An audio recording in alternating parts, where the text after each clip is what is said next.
I'm Eva Navarro, 61, and I worked my way from a working-class childhood in El Paso to become vice chairman of the Joint Chiefs of Staff. For years, I used my name, my record, and my influence to help Marcus Webb climb the ranks. But when one of his officers blocked me in a Pentagon hallway, called me sweetheart, and assumed I was there to fetch coffee, I made a choice that changed everything. Have you ever been dismissed, betrayed, or humiliated by someone you helped? Tell me your story in the comments because you are not alone. Before I get into what happened, let me know where you are watching from. And if you have ever had to stand up for yourself after being wronged, hit like and subscribe for more stories about boundaries, dignity, and taking your power back. What happened next might surprise you. My mother never told me I could do anything. She told me that doing it was the only thing worth talking about. Rosa Navarro cleaned other people's offices for 31 years. She left the house before the sun came up and came home after dark, and she never once complained about either of those facts in my presence. She did not speak about her work as though it were beneath her, and she did not speak about it as though it were noble. It was the thing she did. It was how the lights stayed on. Eduardo, my father, worked the overnight shift at a repair shop on the south side of El Paso, which meant that for most of my childhood, the house was quiet in a way that required management. I was the one who managed it. We lived in a 2-bedroom house in South El Paso, Texas. My parents were not unkind, they were not distant, they were simply occupied in the way that people are occupied when money requires their full attention. I understood this early. I did not resent it. I learned to read bus maps at age 9 because my parents could not always be available. And reading a bus map is a skill with a clear outcome. You either get where you are going or you do not. I preferred the former. I have always preferred the former. I did my homework at the kitchen table every night. There was no other table. My mother would come through the door at 7 or 7:30, still in her work clothes, and she would start dinner without changing, because changing took time. I would close my books and set the table. We ate. We talked about practical things. She asked what I had learned. I told her. She asked whether I had understood it. I said yes, or I said not yet, and she did not push further, because she trusted that I knew the difference. By the time I was 14, I had a clear understanding of 2 things: that this house ran because people worked, and that work was the closest thing to a plan that the world reliably honored. I did not develop this as a philosophy. I developed it as a conclusion, the way you conclude a stove is hot after you have touched it once. I watched my mother arrange her departure each evening based on the bus schedule and nothing else, not the weather, not her fatigue, not anything so flexible as preference. She left when she had to leave. She returned when she could return. That discipline was the first education I received, and no institution has since improved on it. I became useful around the house early and stayed useful. Grocery lists were my responsibility by age 11. Tracking the utility bills, not paying them, which was not always possible, was mine by age 13. I kept a small notebook for this. I still keep notebooks. The habit has migrated from kitchen tables to e-ring offices, but the underlying logic has never changed. If you do not write it down, you are trusting memory over record, and memory has interests that records do not. My mother taught me this without ever articulating it. She showed me what it looked like to keep precise track of what you owed and what you were owed, and she showed me that the 2 columns do not always balance, and that you keep tracking them anyway, because the alternative is to stop knowing where you stand. In the spring of my junior year of high school, I asked my school counselor for a West Point application. He looked at me for a moment longer than was comfortable, then went to his filing cabinet and found one. He did not ask why. I did not explain. I took the application home, filled it out at the kitchen table over 4 evenings, and mailed it before I told anyone it existed. My mother was at work. My father was sleeping before his shift. I walked to the mailbox on a Saturday morning, dropped the envelope in, and walked back. I stood on the front step for a moment. Then I went inside and made breakfast. The acceptance letter arrived on a Tuesday in the spring of 1981. I was 17 years old. Rosa was at work. Eduardo was sleeping. I carried the letter inside, read it twice, standing at the kitchen counter, folded it back along its original creases, and put it in my jacket pocket. I started dinner. I set the table. When Rosa came home and we had eaten and the dishes were washed and dried and put away, I took the letter out of my pocket and placed it on the table in front of her. She picked it up and read it. She sat with it for a long moment without speaking. Then she refolded it along the same creases and handed it back to me. "Don't waste it," she said. I told her I would not. We did not speak about it again that night. I did not understand then that this was the most generous thing she knew how to give me. I entered West Point in the fall of 1981 as one of a small cohort of women in the class of 85. I was 18 years old and I had never been out of Texas. The institution did not adjust for either of those facts, and I did not ask it to. The first year, the plebe year, is designed to strip away everything that is not load-bearing. It is thorough and deliberate, and it worked on me in a specific way. What it removed was my need for reassurance. I had not arrived with a great deal of it, which made the process faster for me than it was for some of my classmates. What I left behind in that first year was the expectation that effort would be acknowledged in proportion to its difficulty. What I kept was the effort itself. My roommate was a cadet named Helen Tarrant from Connecticut, who studied with the thoroughness of someone expecting an ambush at any moment. She was precise and serious, and I respected her immediately. Partway through our first semester, she said, "You study like you're afraid of being caught not knowing something." I said, "Aren't you?" She thought about it for a moment. She said she supposed she was. After that, we understood each other without needing to explain much, which is the most efficient basis for a working relationship I know. I did not set out to be the best in my class. I set out to finish without asking for anything I had not earned. That distinction matters more than it sounds, and it is one the institution eventually taught me to articulate, though I had been practicing it since the kitchen table in El Paso. I earned academic honors in my junior year. In May of 1985, I graduated as a second lieutenant in the United States Army, the first commissioned officer in my family's history. I found my parents after the ceremony. We stood together for the photograph. My mother was in the dress she wore to church. Eduardo had combed his hair. I was 22 years old and wearing gold bars. We did not say much. We did not need to. My first posting was Germany. My commanding officer assumed within the first week that I would request a reassignment to something administrative. I did not. I learned what was in front of me and I performed it without drama. I earned a formal commendation in 1989, by which time I was a captain, for work my CO described as rigorous and reliable. I kept the citation in a folder with my records. Documentation belongs in files, not on walls. In 1991, I deployed to the Gulf War under Brigadier General Harold Sinclair, who was 47 and had the manner of a man who had long since decided that watching carefully was more useful than speaking first. 3 weeks in, a supply line broke down under conditions nobody had anticipated. 3 convoys were stalled. The window for correction was approximately 4 hours. I rerouted all 3 convoys without losing a vehicle. It required 12 phone calls and 2 command-level decisions I made without waiting for authorization, with the full understanding that I would answer for those decisions if they went wrong. They did not go wrong. After the operation, Sinclair called me into his command tent and said my work had been exceptional. He did not add that it was exceptional for a woman, or exceptional given my experience level. He said, "Exceptional, period," and then told me to get some sleep. I walked back to my quarters in the dark and understood, for the first time in my career, what authority was supposed to sound like when it was doing its job. Not qualified, not conditional, just the accurate assessment delivered plainly by someone positioned to make it. That became my model. The Army teaches you to trust the system. 35 years in, I can tell you the system is only as good as whoever is standing in it. I was promoted to major in 1993 and assigned to Fort Hood, Texas. At a readiness briefing that fall, I was facilitating a review when a captain named Marcus Webb, recently assigned West Point class of '89, raised a question that stopped the room. It was sharp and operational, and it cut through 45 minutes of comfortable analysis that had been going nowhere useful. Nobody else had asked it. Webb asked it without hesitation, and the room paused in the way rooms pause when the honest question finally gets into the air.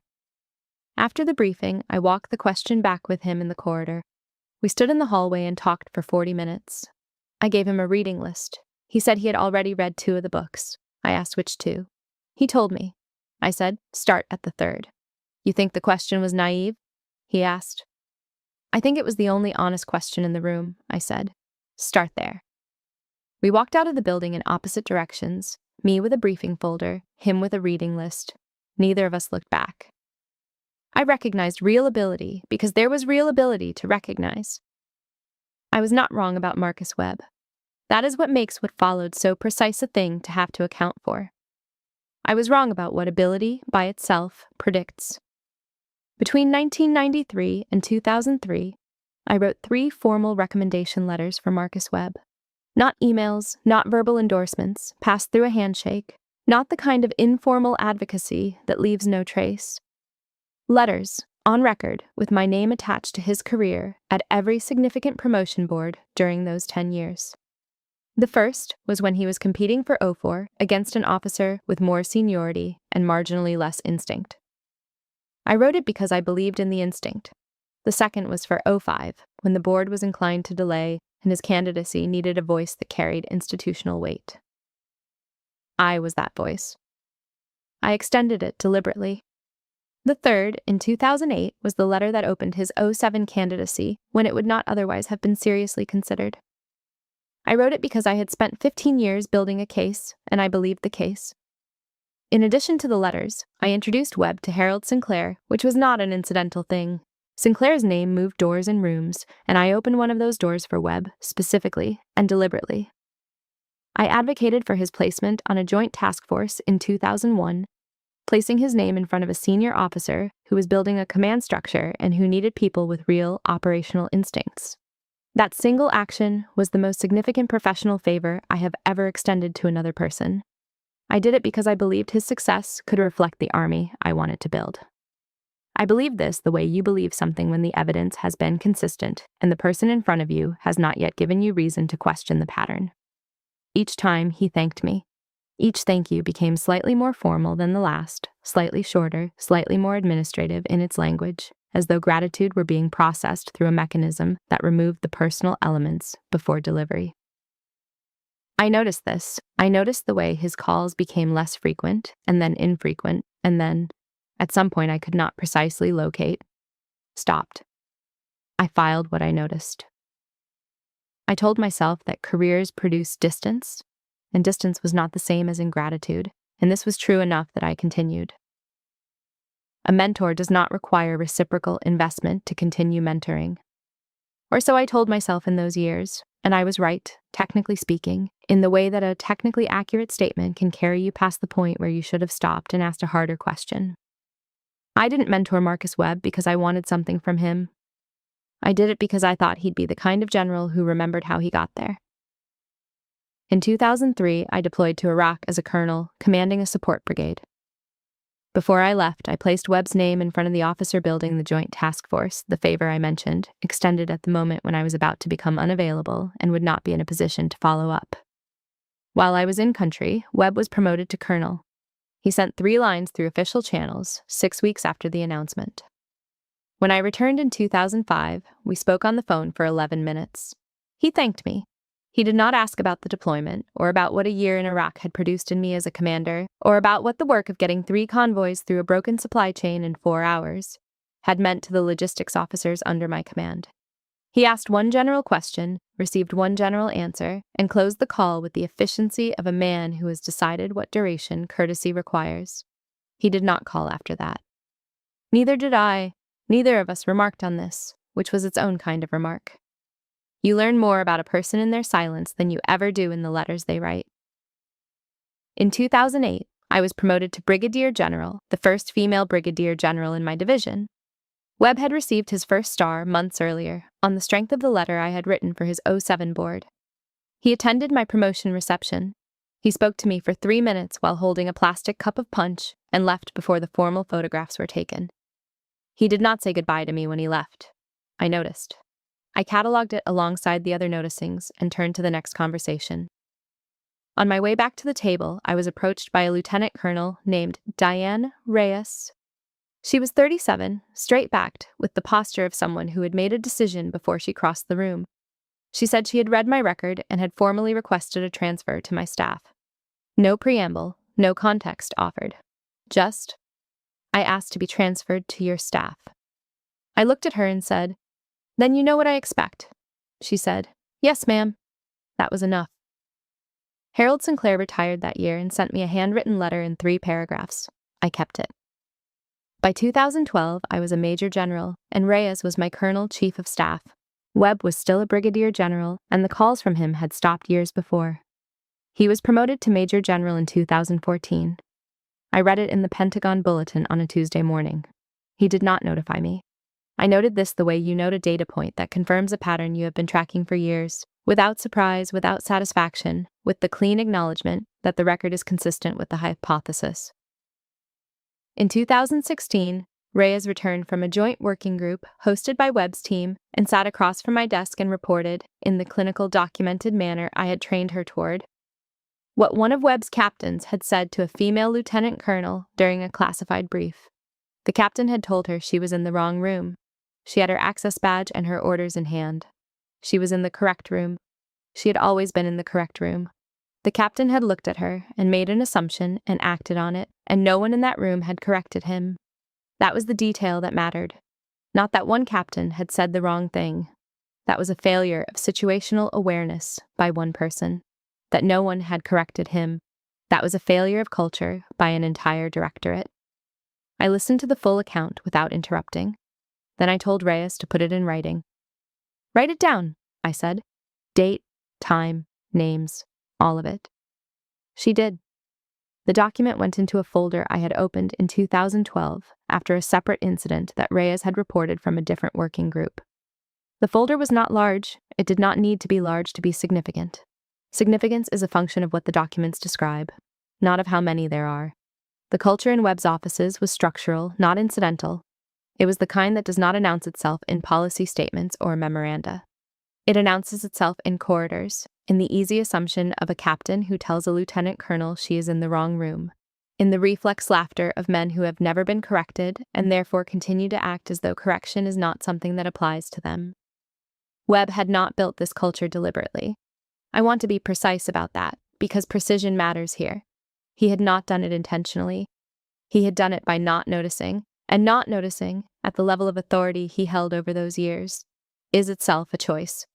Not noticing becomes the standard, because the people watching a commanding officer for what the standard is will stop expecting anything different. They will stop trying to show them anything different. They will simply adapt to the atmosphere and pass it forward to the next group of people who arrive.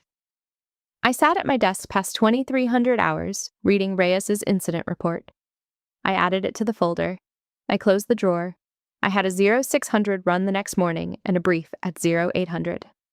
Neither of those things was going to reschedule itself to accommodate my need to sit with what I had just read. I kept going. I have always kept going. The folder was patient in the way that documentation is patient. It would matter eventually when the moment found it, and I could not know in advance when that moment would be.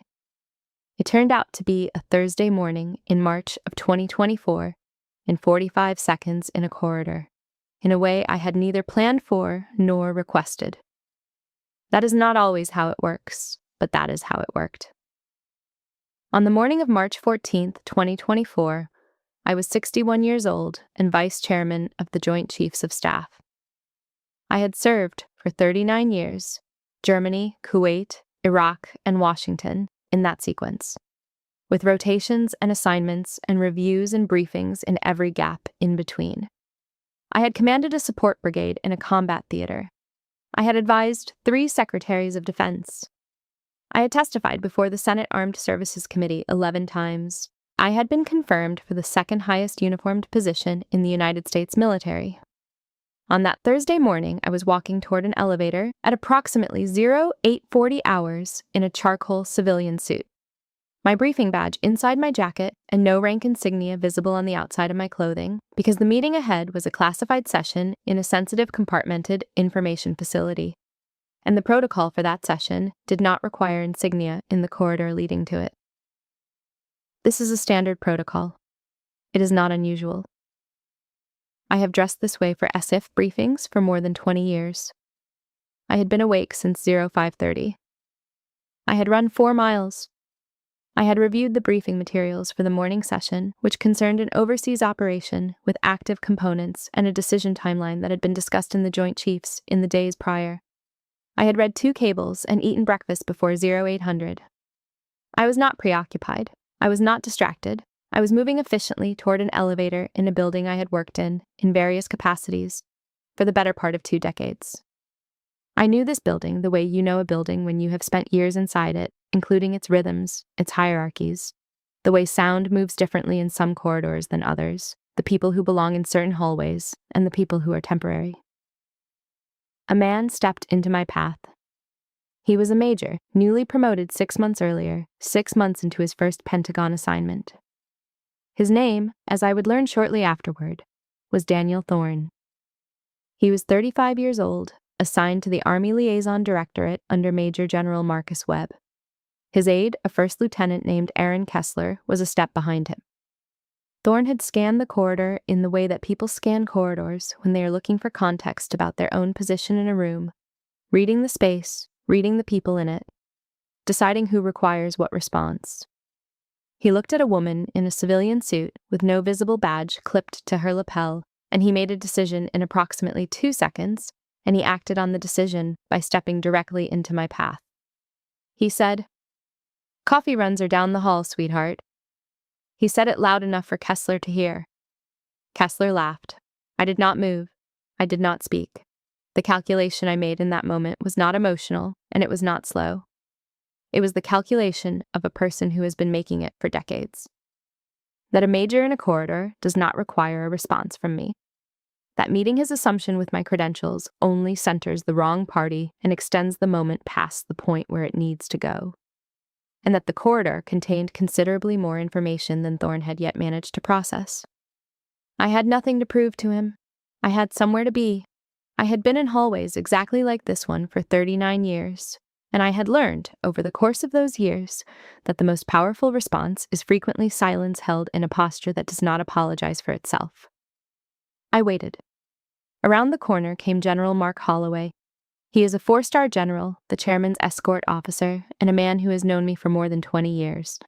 He rounded the corner and registered the scene in approximately 1 second. I watched his face do it. He stopped. He straightened in the manner of a man for whom correct form is not decision, but reflex, 30 years of it compressed into an automatic response. He gave a full, formal military salute, the kind that carries everything the institution means when it is functioning as it is supposed to function, and he said it clearly and evenly into the corridor. "General Navarro, ma'am, the Joint Chiefs are waiting." He said it clearly enough that every person in that hallway heard every syllable of it. He was not performing. He was not making a statement.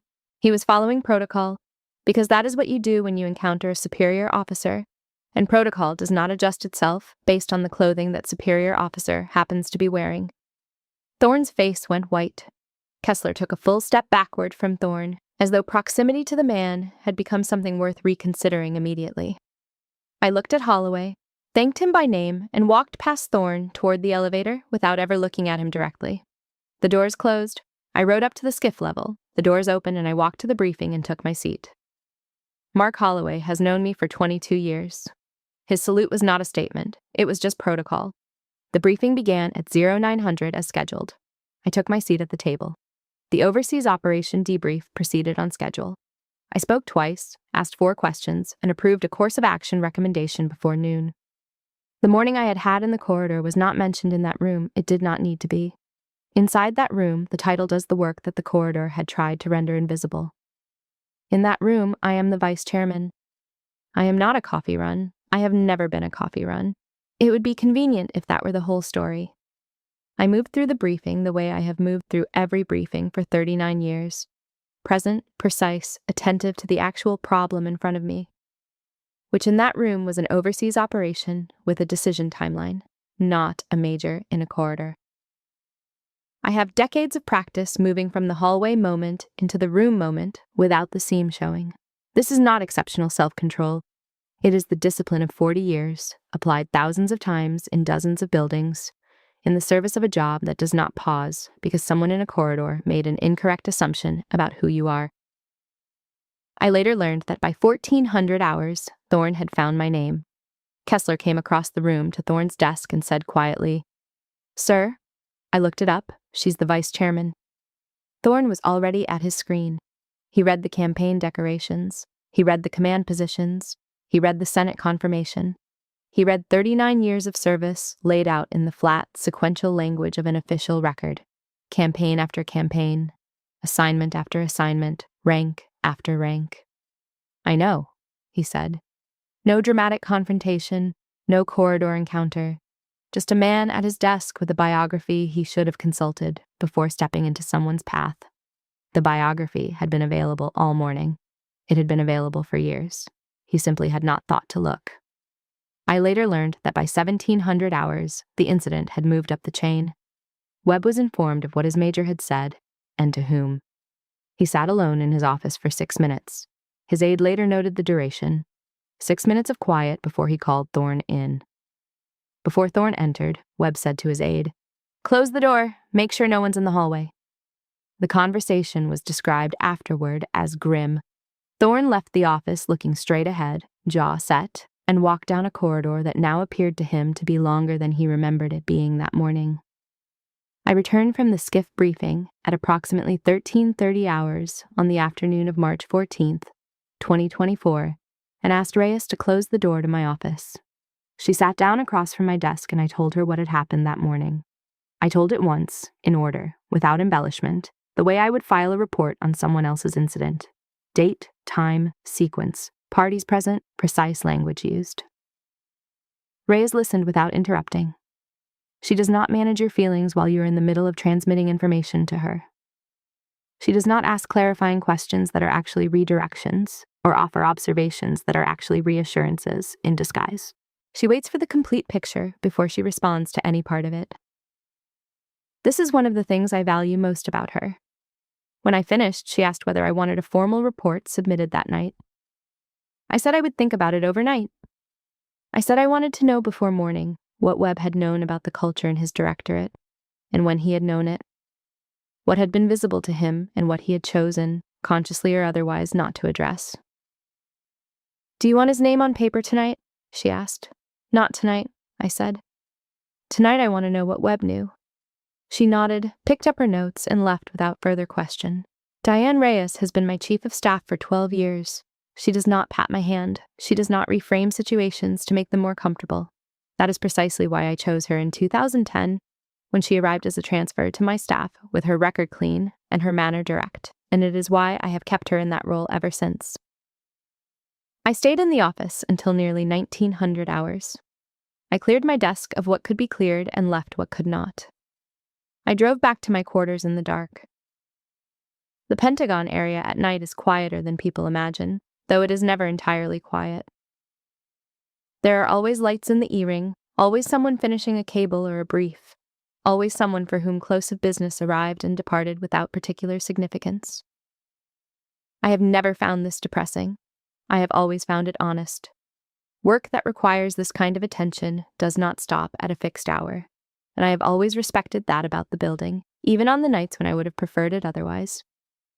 I sat at my kitchen table past midnight with a glass of water and my mother's photograph. In the photograph, Rosa Navarro was 51, standing outside the house in South El Paso on a Sunday in some year in the early 1990s. She is looking at the camera the way she looked at most things, steadily, without performance, without the softening that people apply to their faces for photographs. I thought about her cleaning other people's offices for 31 years, her name never appearing on any door in any building she entered on behalf of her work. I thought about what it means to have fought as hard as I have fought and still walk into that corridor. And I let myself sit with both of those things at once, the fighting and the corridor, without separating them or softening either one, which is something I have not always permitted myself to do. I have given this institution the best of everything I had. The question I was sitting with at midnight was whether the institution had noticed or whether it had simply received. Then I counted. Precisely, without softening the numbers, without giving the benefit of the doubt where the record did not support it. Every concrete thing I had done for Marcus Webb over 22 years. 3 recommendation letters, 1 introduction to Sinclair, 1 joint task force flag placed at the exact moment when I was about to become unavailable and therefore could not call in the favor. 5 years of documented silence on incidents that I had filed rather than escalated, because I had told myself that the system would process them in its own time. I added up the left column. I looked at what was in the right column. This was not grief. It was not anger. Not exactly. It was accounting. The numbers had been available for years. I had declined to run them because running them would have required me to draw a conclusion, and the conclusion would have required action, and I had told myself that my job was to document and wait and trust the system. The system is only as good as whoever is standing in it. I had written that in a speech once. I had said it to cadets, to reporters, to secretary after secretary. Midnight on March 14th was the night I applied it to the folder in my own drawer. At 05:30, I put on my running shoes. I have kept the same running habit since 1985. 4 miles, and in Washington, that means the Pentagon perimeter in whatever the weather is doing. I do not listen to anything while I run. I find the absence of input more useful than any input could be on those mornings when something needs to be worked through. By mile 2, something had clarified. By the 3rd mile, it had settled into the specific kind of certainty that running produces when you have been doing it long enough. Not impulsive, not emotional, but arrived at through motion, through the body's logic, through the simple fact that 4 miles is long enough to test an idea against the distance and see whether it holds. I was not going to file a formal complaint, not because Thorne had not merited one, and not because the institution lacked the mechanisms. I was not going to file it because what I wanted was not a process. What I wanted was a response proportionate to the actual problem, which was not one major's 45 seconds in one corridor, but the years of accumulated culture behind it, the folder in my drawer, and the 22 minutes I now understood I needed to have, with the man who had been building that culture in his offices while I kept his name on lists and wrote his letters. There was also one other thing I wanted to do first, and I knew what it was before I reached the river entrance. I've kept that routine since 1985. Some mornings the point is clarity.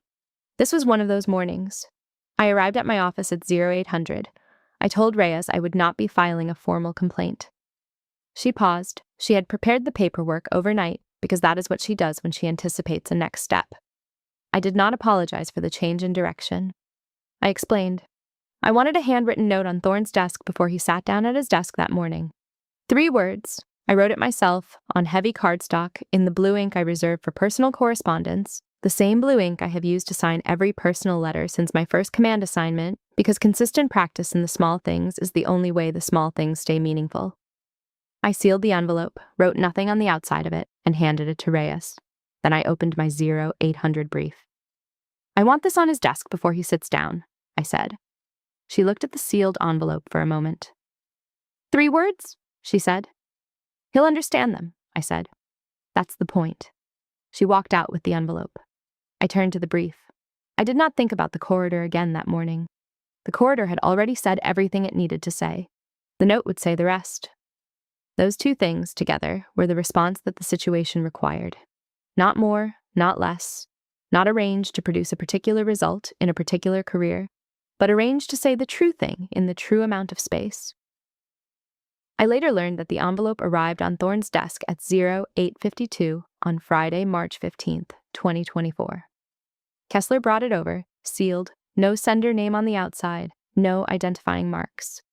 Thorne opened it, while turned slightly away from the room, in the way that people open things they have half understood will matter. He read 3 words on a heavy card in blue ink. He read them twice. He stared at the card for a long time without moving, without changing his expression in any particular direction, without saying anything to anyone in the room. Next time, look up. According to what later reached me, Kessler asked from across the room whether to log it in the correspondence record. Thorne said no. He put the card in the inside pocket of his jacket. It stayed there for 3 weeks, not in a drawer, not in a file, not discarded. In his jacket pocket, close, where you keep things that require proximity. I learned this later, from a source I will not identify, and I found it clarifying in a specific way. He could have thrown the card away. He could have filed it as administrative correspondence and moved forward with his week. He chose to keep it close, which tells me the note had arrived in the place I had aimed for. Not at his record, not at his position, but at the part of him that would have to sit with it. I'll tell you what a 3-word note from a 4-star general means to a newly promoted major. It means I could have ended his career and chose not to. That is not kindness.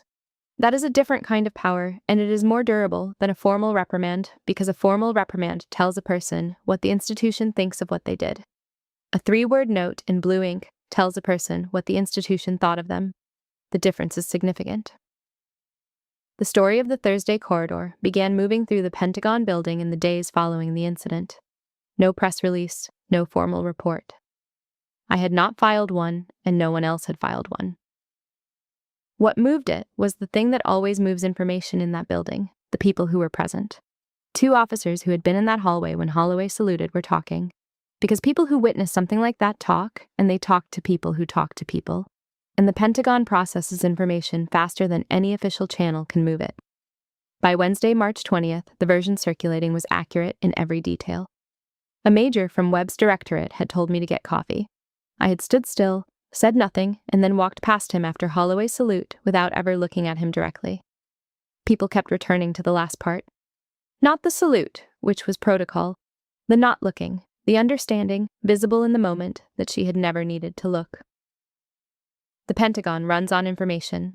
I didn't release a statement. The hallway did it for me. Webb's first request for a meeting with my office arrived the 2nd week after the incident. His second came the following Monday. By Friday, March 22nd, his 3rd request had gone unscheduled. His aide reported this flatly. Webb sat alone in his office and did something he had apparently not done in some time. He went through the history he carried in his own memory. Not my official record, but the informal accounting. The letters, the introductions, the name placed in front of the officer, building the joint task force on the eve of my deployment. When I was about to become unavailable, and he would have to carry the benefit forward without being able to thank the person who had given it. He counted what he owed. He said later, in the meeting we eventually had, that it took longer than he had expected. I believe him. These things always take longer than expected when you have been declining to count them. She's not going to take the meeting, he said to his aide. Not this week, sir, the aide said. No, he said. She's not going to take the meeting. He was right for that period. He was also right in that moment about something more significant. That the accounting had shifted and that whatever came after this point would not begin from the same ground it had stood on before Thursday morning. During the week of March 25th, Thorne was formally counseled in a documented session held in Webb's conference room. The counseling addressed professional conduct, situational awareness, and the specific standards expected of an officer assigned to a senior command building. It did not name me by rank or by the specifics of the incident. The record would not name me. Thorne accepted the counseling without appeal. He did not argue, did not offer context, did not attempt to explain his reasoning. He simply accepted it, which may have been the smartest thing he did in those weeks, because explanation would have made things worse. I learned later that evening he drafted an apology letter. He wrote 3 paragraphs in careful, measured language. He edited them to 1 paragraph. He read the 1 paragraph, put the draft down, and did not send it. He told no one he had written it. In early April, Thorne's name appeared on a routine officer reassignment review. He was not demoted. He was transferred to a logistics posting at Fort Campbell, Kentucky. Not punitive on paper, because the Army's administrative corrections rarely announce themselves as punishments. A name on one list moved to another list. His trajectory toward a future command position in the E-ring, which had been a genuine and reasonable possibility 6 weeks before, closed without announcement. No memo circulated, no explanation was given. A name moved. That is how it is done. I later learned that he packed his desk on a Tuesday afternoon, and he did it methodically, the way he did most operational tasks, efficiently, in order, without waste. He was good at logistics. He had always been good at logistics, and this posting would give him the opportunity to demonstrate that, and whether it would be enough in the long run was not something anyone could predict in April. The note card was in the inside pocket of his jacket when he carried the last box out of the building. It had been there for 3 weeks, and it remained there as he walked out. The Army doesn't always announce its corrections. Sometimes it just reroutes. What I want to say about this period, in the weeks between the incident and Thorne's reassignment, is that I did not watch it unfold from a position of satisfaction. Satisfaction implies that what happened was the outcome you designed. I did not design an outcome. I wrote a note and returned to my briefings. The institution moved because of what it had already contained. The culture Reyes had documented, The incidents in the folder, the corridor moment the two officers decided to talk about because they had been present and they understood what they had seen. The institution moved imperfectly, quietly, in the way it moves when something surfaces at the right pressure point. I had provided the pressure point in a charcoal suit at 0840 hours by the simple act of not moving when a major stepped into my path. That is what 39 years of doing the work correctly, documenting correctly, building a record correctly, and then showing up in the corridor in a civilian suit actually looks like. It looks like standing still. It looks like saying nothing. It looks like walking past someone without looking at them and trusting that the room has what it needs to finish the sentence. With Thorne reassigned and Webb's directorate under new informal scrutiny, the corridor's consequences spread quietly through the weeks that followed. I did not orchestrate what spread, and I did not monitor it. I had written a note and returned to my schedule, and the institution had begun doing what institutions occasionally do when something surfaces at exactly the right moment with exactly the right accumulated pressure behind it, moving, imperfectly and quietly, in the direction of correction. In April, Webb convened a professional standards review of his directorate. He framed it as voluntary, which it was in its formal description and not in its actual effect, because when the director of a command calls a standards review of his own directorate, the staff understands the frame, regardless of how it is labeled. He went through incident reports he had signed without adequate follow-up. Reports where the resolution had been administrative and the underlying behavior had been left unaddressed. Reyes's documentation, submitted formally through proper channels during the review period, was in his inbox by the time he opened it on a Saturday. He went through all of it on that Saturday. It took 4 hours. He did not call anyone when he was finished. I know this because the calls that did not come are the kind of information that eventually reaches the people who need to know it, through the same informal channels that had moved the story of the corridor through the building 6 weeks before. I didn't order that review. He called it himself. That told me he'd understood at least part of what the corridor said about him. In his directorate meeting that week, Webb said, "We're going to go through everything. Every report, every incident, all of it. Whether this came from conscience or from self-preservation, from genuine reckoning or from a command officer protecting what remained of his career position, I could not determine, and I stopped trying to. Both of those motivations are operative in a military career, often at the same time, and I have long since stopped requiring they be neatly separated before I credit the action they produced together. What mattered was that he had done it without being required to by anyone above him, and that the documentation his team was now reviewing had its origins in exactly the professional culture that had sent Daniel Thorne into a corridor with no information about the woman in his path and enough ambient confidence to act anyway. Through April and May, I was occupied with an inter-service readiness review, a NATO summit that required weeks of preparation work preceding it, and the keynote I had agreed to give at the Army War College in Carlisle, Pennsylvania, in early June. Nobody asked me about the corridor during this period. The press had noted Thorne's reassignment in the context of a broader review without connecting it to me specifically, and the Army had not made a connection available. I did not bring the subject up. I have never brought it up in any formal or informal context in any conversation that was not directly operational. The work is the answer to the corridor. The work has always been the answer for 39 years, before and after, and regardless of any particular corridor. On June 4th, 2024, I stood at a podium in the lecture hall at the Army War College and gave a 40-minute keynote on institutional leadership. I spoke without notes. I had no notes for this address, and I had not prepared a script. I talked about what it means for a standard to be a standard, rather than a floor that you negotiate downward when convenience requires. I said it plainly and without softening, the way Sinclair had been plain with me in a command tent in the desert in 1991, the way I had been trying to be plain ever since. The standard is not the floor, I said. The standard is the standard. The minute you negotiate it for convenience, you have stopped leading and started accommodating. The room went quiet in the way that means people are writing things down rather than simply listening. The address went well. I received a standing ovation from the assembled faculty and students, and I sat down afterward and checked my watch, because there were meetings before close of business and a flight out of Harrisburg at 18:30 hours, and the time did not wait for standing ovations. Sinclair called in June on a Wednesday morning after reading a brief mention of the speech in a defense policy journal. He was 80 years old. He had retired 16 years earlier, and he still read the journals, which I had always expected of him. He called without preamble, the way he had always called, because preamble had never been his style. He told me a woman we had both known since 1992 had called him to say she had read the War College speech and it had done something. He did not elaborate on what it had done. I told him I missed his directness. He told me the work was doing what work was supposed to do. I said I knew. He said not to stop. The work is doing what work is supposed to do, he said.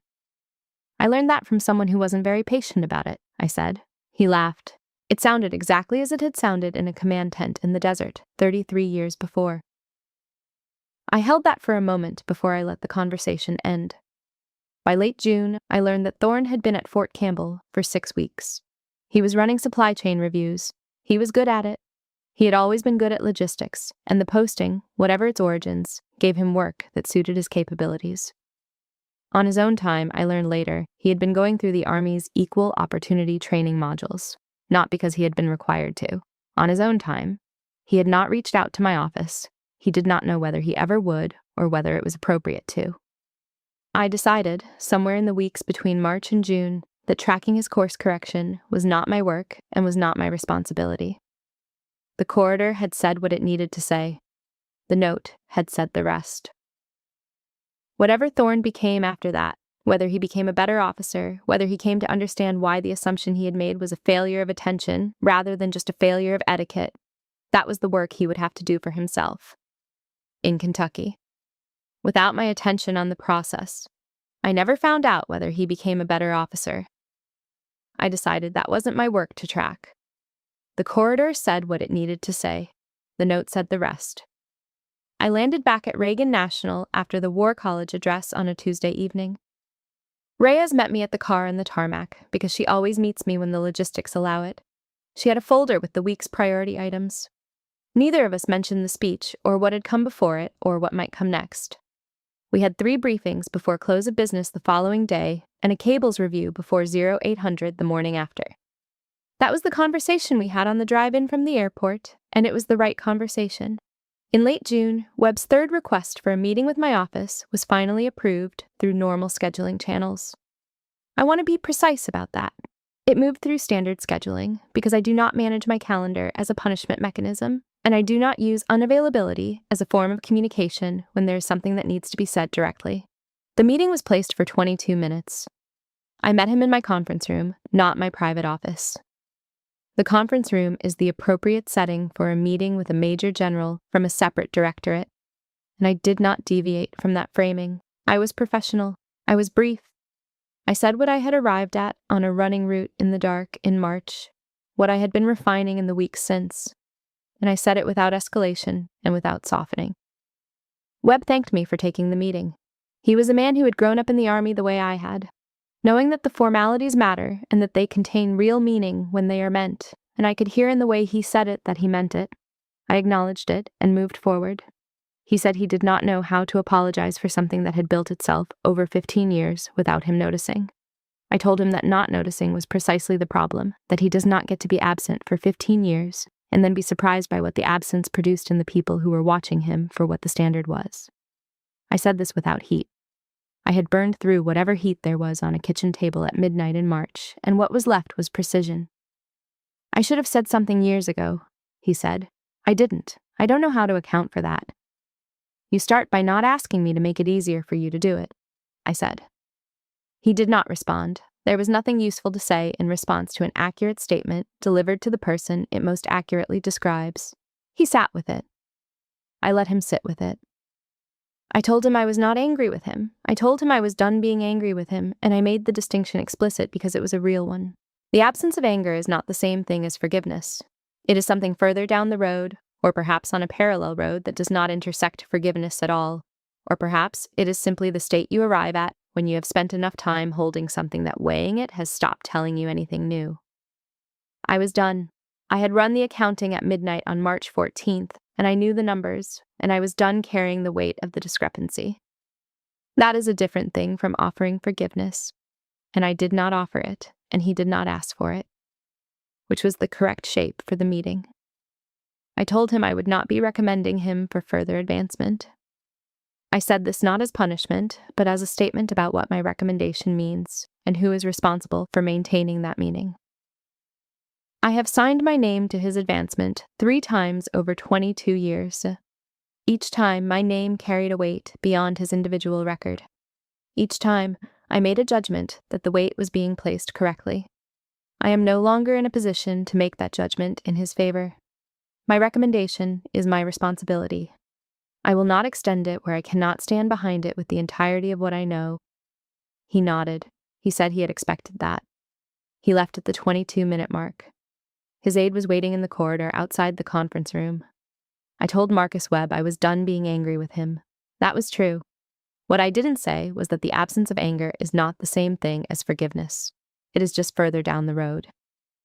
Reyes asked how it went when I returned to my office.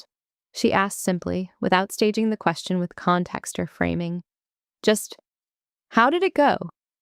I said Webb had understood it. She asked whether I was okay. I've been okay, I said. I was okay last Thursday, too. This is the closest thing to an emotional admission I made out loud in any conversation about the events of March 14th or anything that followed from them. Reyes did not push it further. She has never pushed things I have not opened for her, and she has never needed me to explain why they are closed. In 12 years, she has learned to hear the difference between a statement that is the end of a subject and a statement that is an invitation. That one was the end of the subject. In early September, Webb submitted a formal gender equity and professional standards review initiative for his directorate.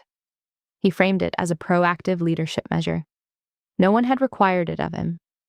No one had asked for it, suggested it, or recommended it as part of any formal review of his directorate's conduct.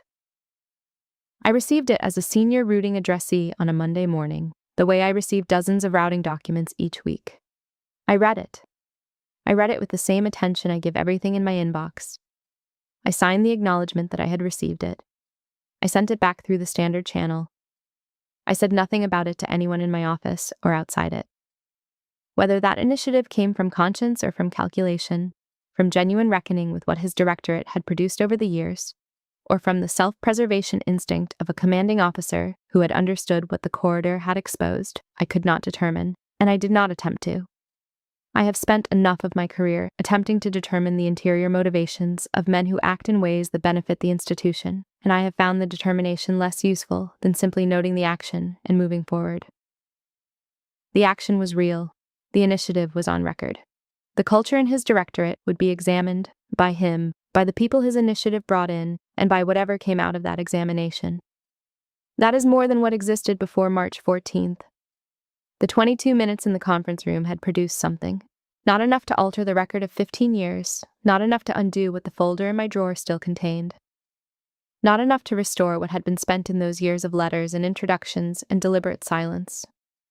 But enough to shift the direction of something, and that was a beginning, late in arriving, quiet in its expression, real in what it had set in motion. I know the difference between a beginning and a completion. I have always known it. Beginnings matter. They are what completions start from. I noted this one, filed the routing acknowledgement, and turned to the next brief on my desk. By autumn of 2024, the corridor was not gone. It was integrated. That is a different state and in some ways a more durable one. An incident that remains separate, that you carry apart from the rest of what you carry, stays tender and unresolved, and continues to cost you attention. An incident that becomes integrated, becomes part of the framework you use to understand everything that came before it and everything that comes after. The corridor had become integrated by the time autumn arrived. It had become the one that finally broke the surface. The incident that converted years of private documentation into consequence. The moment that moved through the building and touched things I had been watching since 2012. I had not planned for it to function this way. I had been walking toward an elevator. But 39 years of doing the work correctly, documenting correctly, mentoring with full attention, building a record that told the truth, puts things in place that you do not always see until something shifts the light. In October, at a routine Pentagon press briefing on a completely different subject. A briefing about readiness posture in a specific theater that had nothing to do with the events of March. A defense correspondent asked at the end of the session what I would tell a young woman entering the military today. The question came the way those questions do. held in reserve, calibrated for the moment when the formal business is done and the room has relaxed enough for the answer to land differently. I paused one beat, not long. Then I gave 4 sentences, which is approximately 3 more than I would give if the question were simpler. Enter prepared, I said. Learn the structure, work inside it until you understand it well enough to change it. And look up, always. The phrase at the end was not accidental. Nothing I say at a press availability is accidental, but this one had a specific origin and a specific audience beyond the room, and the people in the room who knew what it referred to went still in a way that was distinct from the ordinary attentive quiet of a press briefing. The 4 sentences circulated beyond the room, as answers do when they carry more weight than their literal words. I noted this. I moved to the next question. I had 3 more questions before the session closed and a meeting at 1400 hours. I had not planned to say the last part. I noticed that I did.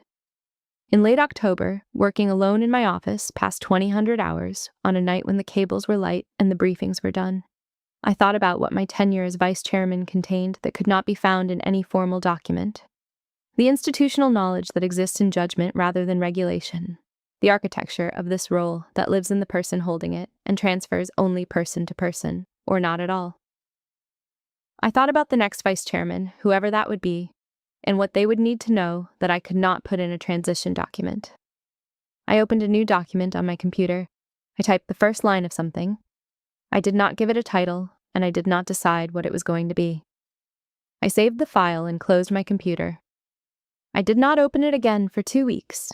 I found that I was not ready to open it again in 2 weeks. I let it sit. At some point, you stop building your career and start building the architecture that survives it. I wasn't sure which one I was doing anymore. I'm not sure it matters. In November, LTC Priya Okafor stopped by my office to drop off a document. She was 39 years old and had been assigned to the Joint Staff for 3 years. Her paper trail, which I had reviewed when her name first appeared in my broader command structure in 2021, was clean and careful and consistent, the record of someone who understands what records are for and maintains them accordingly. She stayed 10 minutes when she came by with the document in November. She told me the War College speech in June had changed something for her. She said this directly, in the manner of someone who has decided to say the true thing and say it plainly rather than leave it in a greeting or a pleasantry. She did not elaborate on what specifically had changed. I did not ask her to elaborate. I thanked her and told her to keep her paper trail clean. It was the most practical advice I gave anyone that month. And I meant it as the highest form of encouragement I know how to offer, not a reflection on what she had already done, which was solid, but a directive toward what she would need next in the years that would require more of her than she had yet been asked to give. The speech in June changed something for me. I just wanted you to know that. Keep your paper trail clean, I said. That matters more. This is the architecture, not a corridor moment, not a salute that becomes a story, not a 3-word note on heavy card in blue ink. A lieutenant colonel who stopped by an office in November, stayed 10 minutes, said the true thing, heard the practical thing in return, and went back to work. That is what 39 years of building the work correctly produces eventually in the people who are watching it happen. Not monuments, not ceremonies. Just the next person in the chain doing the work with slightly more precision, slightly more intention, slightly more clarity about why the paper trail matters and what it is for. That is the architecture that survives. That is the only architecture that survives.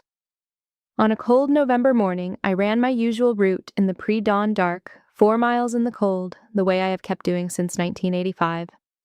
The route is familiar, and the thinking that happens on it has become a kind of practice, not meditation in any formal sense, but the kind of clarity that comes from sustained motion when you have learned to let the motion do the work.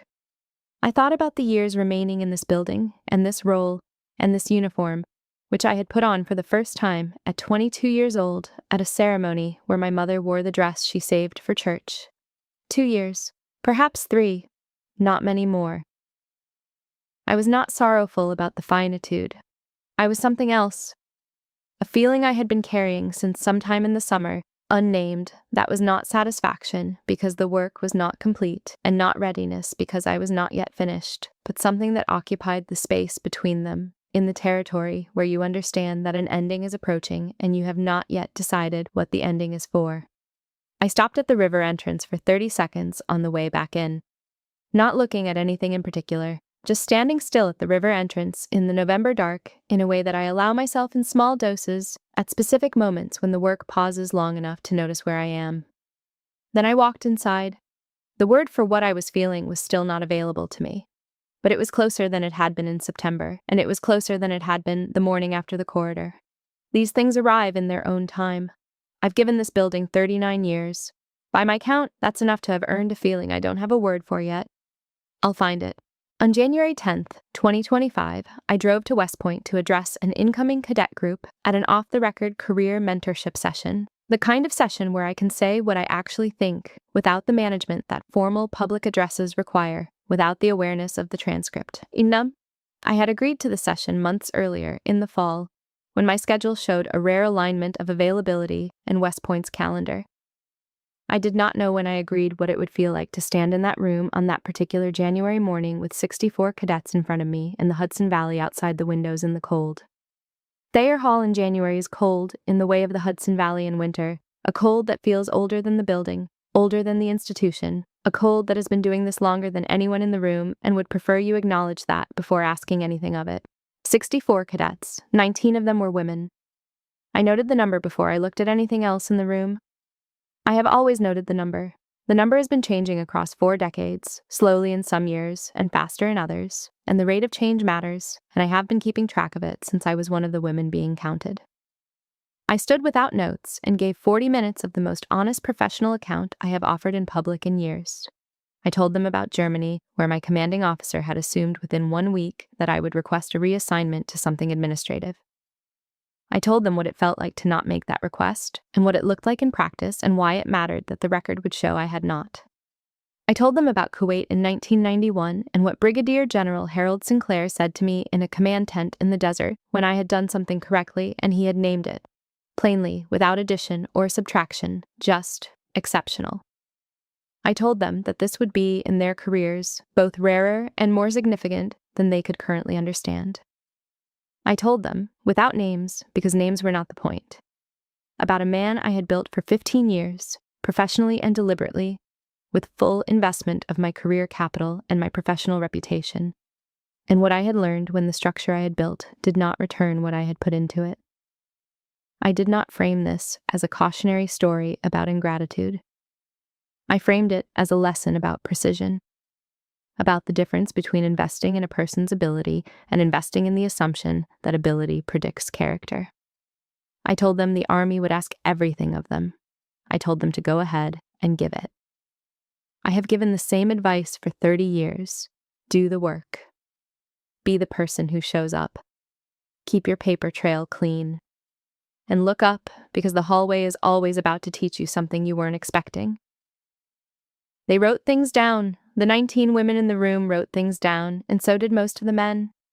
And I have learned over many years of rooms like this one that the writing is the signal. Not the applause, not the questions, not the formal photograph afterward, but the specific moment when someone reaches for a pen before you have finished the sentence. That is the signal that what you have said is going to leave the room with someone who intends to use it. I look for it every time. I took 8 questions from the floor.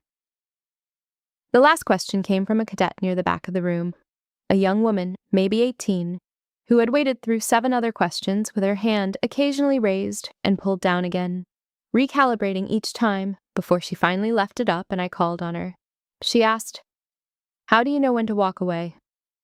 The answer came before I had finished the thought behind it. "When you've done the work you came to do," I said.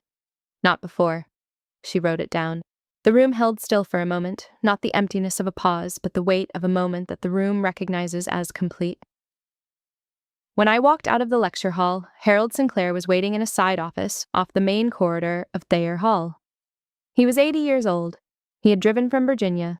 He had called the West Point administration in the fall, when he saw that I was going to be available on January 10th, and he had arranged to be present without telling me he had done so, because he has always understood that the most effective forms of support are the ones the recipient does not have to manage or prepare for or respond to in advance. He was standing when I walked in, 30 years of reflex, the automatic response of a man who spent his entire career in uniform, and then we sat down across from each other in the side office and talked for 45 minutes. He told me he was proud of me. I told him I was not done. He said, "Good. I wanted to see your face," he said. "I'm still here," I said. "I know," he said. "Good." He is the first person who ever named what I was without qualifying the naming. He did it in a command tent in the desert in 1991 when I was 28 years old and he was 47 and my work had just done something that required an accurate description of its quality. He gave the accurate description without qualification, and it became the model. 40 years later, he drove from Virginia in January and sat in a side office and waited for me to finish a question and answer session with 64 cadets. He arranged it without telling me. He sat with it. He told me he was proud. I told him I was not done. The conversation did not require more than that. On the drive back to Washington, I sat in the back seat of the staff car and watched the Hudson Valley through the window. No calls scheduled, no briefings until 0800 the following morning. The car moved south through the dark, the river on one side and the hills on the other, the light doing what light does over water at night, and I thought about the cadet who had raised her hand last. How do you know when to walk away? When you've done the work you came to do, not before. I had said it before I had finished formulating it, in the specific way that the true things come when you have been carrying them long enough that they have found their own shape. Sitting in the back seat, moving south through the January dark, I realized it was the truest thing I had said in that room. And I realized quietly that it was also the first time I had believed it about myself. Not as advice given to someone else, not as a principle stated for a room, but as a fact about my own position and my own timeline. I had not yet done the work I came to do. I was not finished. When I was finished, I would know. I've been asking myself that question for 2 years. The answer isn't in a hallway. It isn't in a 3-word note. It's in the room afterward. It is always in the room afterward. On January 17th, I opened the document I had started in October. I read the first line. I added 3 paragraphs. I told Reyes I wanted 2 hours blocked per week, recurring, for writing. She did not ask what the writing was for. She added the block to the calendar, recurring, and confirmed it without comment. "What's the time block for?" she asked. "Something I'm not finished with yet," I said. She nodded and went back to the outer office. That was sufficient. It has always been sufficient. The following week, on a morning before my 0800 brief, I stood at my office window with a cup of coffee I had brought from my own kitchen in a thermos, because the Pentagon coffee has been poor for as long as I have worked here, and I stopped pretending otherwise some years ago. I looked out at the river entrance below. I thought about the 64 cadets in Thayer Hall, and the 19 women who had reached for their pens. I thought about Priya Okafor, somewhere in this building, keeping her paper trail clean and carrying something forward that the June speech had set in motion. I thought about a sealed envelope and 3 words on heavy card in blue ink that I had written at 0800 on a Friday morning in March, handed to Reyes and never gotten back. I did not need it back. The note had done what it was supposed to do. It had said the thing that needed saying, in the precise quantity of language the situation required, and then it had left my possession, which is the correct outcome for a thing said in that spirit and handed forward with that intent. I didn't win anything in that corridor. I just held my ground long enough for the room to tell the truth. That's all I have ever done. That is always enough. If you are standing in your own hallway right now, wondering whether it is worth it, it is. Keep your feet planted. The building will tell you who you are. My 0800 alert sounded. I set down my coffee, turned from the window, and walked to the door. I did not look back. That hallway did not define me. What stayed with me was the proof that respect does not need to beg for attention. Have you ever had to stay calm while someone underestimated you? Have you ever learned that silence can be stronger than anger? Tell me in the comments. And if this story reminded you of your own strength, hit like and subscribe for more true stories about respect, resilience, and knowing your worth.